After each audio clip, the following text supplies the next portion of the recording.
চৈত্রের শেষ লগ্নে বসন্তের মৃদু হাওয়া নয়, বরং রাজনৈতিক উত্তাপেই ফুটেছে উত্তর চব্বিশ পরগনার তেঁতুলিয়া হাইস্কুলের মাঠ। বৃহস্পতিবার সেখানে তৃণমূল কংগ্রেসের জনসভা ঘিরে উপচে পড়া ভিড় কার্যত প্রমাণ দিল ২৬ বিধানসভা নির্বাচন যত এগোচ্ছে ততই চড়ছে রাজনৈতিক পারদ।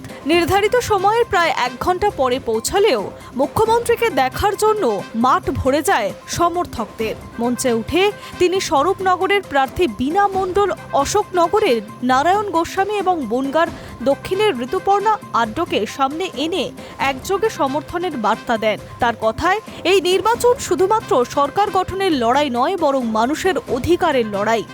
রাজনৈতিক পর্যবেক্ষকদের মতে এই বার্তার মাধ্যমে ভোটকে আবেগের স্তরে নিয়ে যেতে চাইছে তৃণমূল সরকার।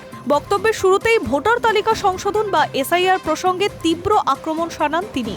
প্রায় ৯০ লক্ষ ভোটারের নাম বাদ যাওয়া নিয়ে অভিযোগ তুলে সরাসরি বিজেপিকে নিশানা করেন। তার অভিযোগ, এটি একটি পরিকল্পিত চক্রান্ত। তিনি বলেন, মানুষের অধিকার কেড়ে নেওয়ার চেষ্টা হচ্ছে, তাই এবারের ভোট শুধু প্রার্থী নয়, সরকার বেছে নেওয়ার ভোট।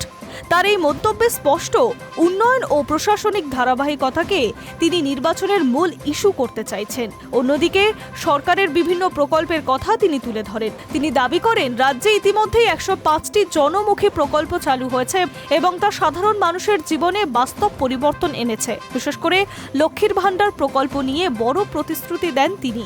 এই ভাতা আজীবন চালু থাকবে বলে আশ্বাস দেন। পাশাপাশি যুব সাথী, পাকা বাড়ি এবং ঘরে ঘরে পানীয় জলের মতো প্রকল্পগুলিকে তিনি সরকারের সাফল্য হিসেবে তুলে ধরেন।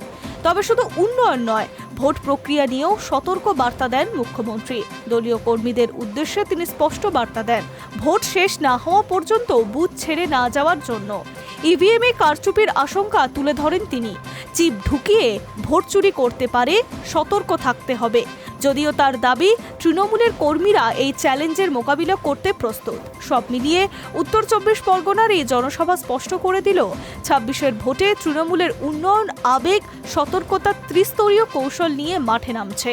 আর তার কেন্দ্রে রয়েছে মুখ্যমন্ত্রী মমতা বন্দ্যোপাধ্যায়, যিনি এই নির্বাচনের প্রধান মুখ।